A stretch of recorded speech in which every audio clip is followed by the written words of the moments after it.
Assalomu alaykum hurmatli kuzatuvchilar. Men Fatima Jo'rayeva yana sizlar bilan ko'rishishga ahd qildim. Jurnalist, bloger va huquq himoyachi sifatida bugun Sergeli dehqon bozoridagi ayanchli holat bo'yicha murojaat qilmoqchiman. Bu yerda gap faqat bitta bozor ko'm yoki ijara shartnomasi haqida emas, balki davlat qonunlari ustidan kelayotgan shaxslar va ularning jazosizligi haqida ketmoqda. 2025-yilning noyabr oyida Sergeli dehqon bozori aksionerlik jamiyatiga Fazliddin Usmonovich Begnayev rahbar etib tayinlanibdilar. Afsuski, u o'z faoliyatini ba'zi bir tadbirkorlar bilan qasddan ijara shartnomalarini tuzishdan voz kechishdan boshlabdi negadir. Bu esa tadbirkorlarning qonuniy faoliyat yuritishiga to'sqinchilik qilish va davlat byudjetiga tushumlarni kamaytirishga olib kelayotgan ochiqdan ochiq qonunbuzarlikdir. Bu holatdan norizo bo'lgan tadbirkorlar Prezident portali, Xalq qabulxonasi va prokuraturaga qilgan murojaatlari esa Begnayevning sa'y harakatlari bilan natijasiz qolmoqda ekan. Bu holat nafaqat tadbirkorlarning haq-huquqlarini poymol qiladi, balki davlat byudjetiga kelib tushishi kerak bo'lgan ijara to'lovlarining talon-taroj bo'lishiga yoki yashirin iqtisodiyotga o'tishiga xizmat qilmoqda. Bu esa yurtboshimiz tomonidan olib borilayotgan islohotlarga va tadbirkorlikni qo'llab-quvvatlash siyosatiga qarshi ochiq-oydin harakat emasmi? Joriy 2026-yilning may oyida tadbirkorlar Toshkent shahar prokuraturasiga borib, bozorlar bo'yicha mas'ul kurator Alisher aka ismli shaxs bilan uchrashibdilar. To'g'risi, ular ham familiyasini aytib bera olmadi, men ham bu haqda xabarim yo'q. Toshkent shahar prokuraturasi saytiga kirib ma'lumotlar olishga intildim-u, lekin hech nima topa olmadim. Prokuror o'rinbosari shaxsan bozorga kelib, holatni o'rganib, bozor ma'muriyati rahbariga ijara shartnomalarini to'sqinliksiz tuzish bo'yicha ko'rsatma berib ketibdilar. İcra shartnoma ikkita do'konga beriladi. İcra shartnomasini qilasiz, to'lov qabul qilmay turasiz. Juma kuni buni buzdirib tekislagandan keyin to'lovni qabul Biroq ma'muriyat vakillari ketishi bilanoq Begnayev qo'llaringdan kelganlarini qilaring, shartnoma tuzilmaydi deb tadbirkorlarni sud orqali haydashga urinishni boshlabdi. Bu mansab vakolatini suiiste'mol qilish emasmi? Bunday holatlardan nima desam bo'ladi, to'yganmi, уже zada bo'lgan tadbirkorlar 12-iyun kuni menga murojaat qildilar va bu masalani tegishlilik bo'yicha ommaviy axborot vositalari orqali yurtboshimizni va barcha mas'ullarni e'tiborini jalb qilishimni so'radilar.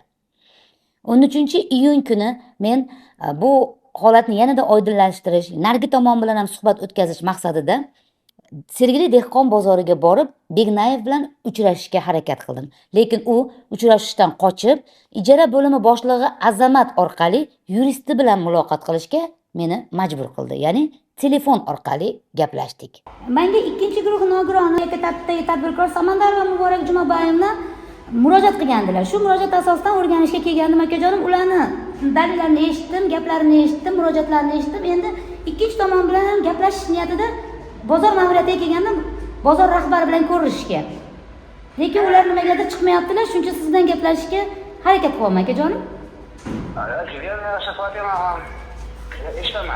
Bugun 15-iyun kuni esa biz tadbirkorlar bilan yana prokuraturaga murojaat qildik va Alisher akani chaqirtirib, o'tgan safargi may oyidagi bo'lgan holat yuzasidan Begnayev hech qanday harakat qilmaganligi haqida ularni xabardor qildik.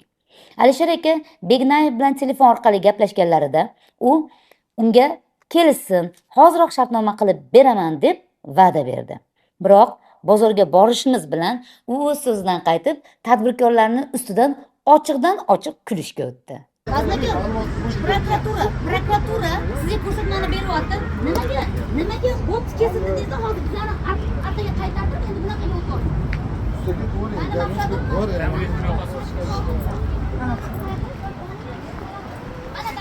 Ana guvohnomalar. Men keldimmi yoningizga? Siz kelmadingiz-ku. Men nechanchi marta kelyapman. Yurist bilan gaplashib oldimmi? Davaychi. Nimaga aldadingiz bo'lmasam siz hozir borganingizda? Men prokuraturaga borardim, u yoqda. ketmaysiz, mana shu yerda telefonlashasiz, mana shu yerda gaplashasiz. Biroq bo'lsangiz qo'rqmang, men sizni yeb qo'yadigan odam emasman, lekin ketmaysiz. Ketmaysiz. Maznaka, biroq bo'lsangiz pravligingizni isbotlang, menga pravligingizni isbotlang, qiling achikaga. Nimaga tadbirkor hozir boradi, pullar ko'pda ketadi. Nimaga siz unga qo'rqdi dedi? Do'stlar, gapirib chiqdi. Ben nima sizga xatlar chiqaman? Men fuqaro murojaatlarida men ommaviy axborot vositasiman. Men keldim. Keling aka o'rganaylik dedim. Xonangizda kutib o'tirdim. Keyin yuristingizdan bog'ladinglar. Siz kelmadingiz. Alokani jo'natdingiz. Ha, bo'ldi dedim. Prokuraturaga va'da berilganiga prokuraturaga bordim. Prokuraturaga ham hozir telefon qilsa yonida prokuratura buni ham zapisi bor. Alisher aka bo'ldi borarkansiz, hozir qilib berarkan dedim. Nimaga yolg'on gapirdingiz? Nimaga yolg'on gapirdingiz? Nimaga shu? Hozir gapiring hozir. Shuni davay, telefonda ayting. Dinamika qo'yib. Qanaqasiga? Dinamika qo'yib, sudda edi deb gaplashasiz. Aka, siz o'yin qilmang. O'yin qilmang aka. O'yin qilmang aka. O'yin qilmang. O'rganishlarimdan bugungi kunda bozorda qarindosh urug'chilik, nepotizm avjiga chiqqan. Ijara bo'limida jiyani Rasul, boshqa bo'limlarda pochchasi, kuyovi va yaqin qarindoshlari ishlamoqda ekan. Bu holat bozorning davlat byudjetiga emas, balki shaxsiy manfaatlar uchun ishlayotganini anglatmaydimi? Hurmatli yurtboshim, O'zbekiston Respublikasi Bosh prokuraturasi, Biznes ombudsman va bozorlar va savdo komplekslari uyushmalari mutasaddi rahbarlari. Sizlardan ushbu holatni va taqdim etgan video dalillarimni chuqur o'rganib chiqishingizni, Begnayevning qonunga itoatsizligiga huquqiy baho berishingiz va tadbirkorlarning qonuniy ijara shartnomalarini tuzilishida amaliy yordam berishingizni so'rab qolaman.